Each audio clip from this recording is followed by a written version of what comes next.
saraf merupakan suatu sistem koordinasi yang bertugas menyampaikan stimulus atau rangsangan dari reseptor ke saraf pusat atau otak dan sumsum tulang belakang untuk diterjemahkan dan mengantarkan informasi yang diperoleh ke efektor. Kemudian fungsi sistem saraf. A. Input sensori, menerima rangsangan atau stimulus untuk kemudian diteruskan ke otak dan sumsum tulang belakang. B. Integrasi. Otak dan sumsum tulang belakang mengolah informasi yang diterima dari seluruh tubuh dan mengirimkan kembali respon dihasilkan. C. Output motoris, mengantarkan impuls ke efektor, baik sel maupun organ, terutama otot dan sel-sel kelenjar, yang akan menghasilkan respon tubuh.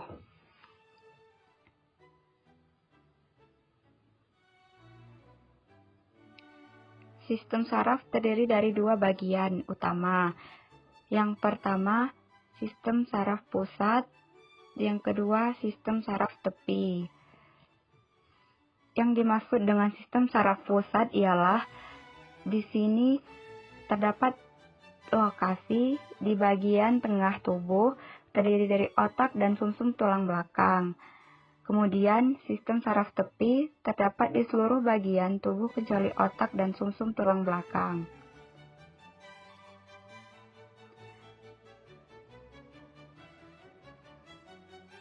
Sistem saraf.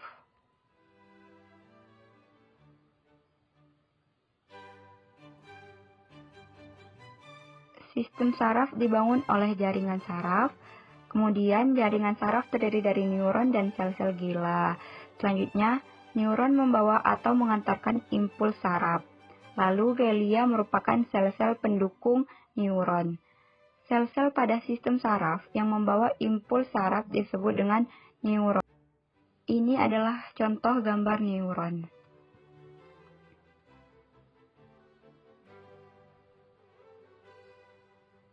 Struktur neuron. Yang pertama, dendrit, menerima sinyal dari reseptor maupun dari neuron-neuron lainnya.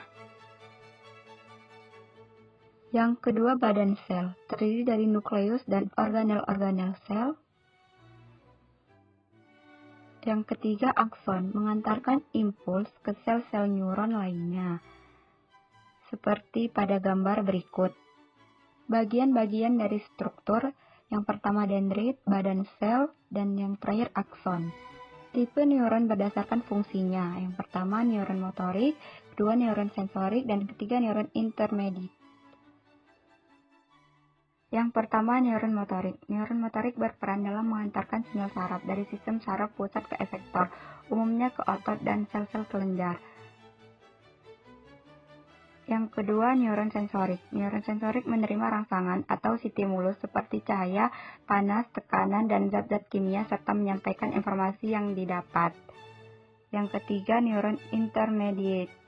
Neuron intermediate berperan dalam membawa impuls saraf di antara bagian-bagian pada sistem saraf pusat. Tipe neuron berdasarkan bentuknya. Di sini ada gambar. Yang pertama, bipolar, terdiri dari satu akson dan satu dendrit.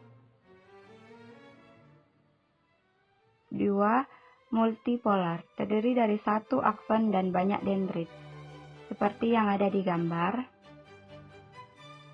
3. Unipolar, memiliki satu akson yang bercabang.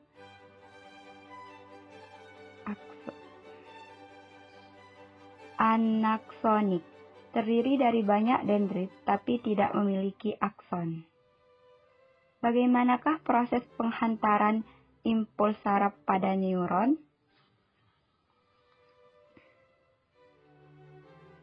Neuron merupakan sel-sel yang mengantarkan impuls saraf. Ketika akson dalam kondisi aktif, akson mengantarkan impuls saraf. Kondisi ini disebut juga dengan potensial aksi.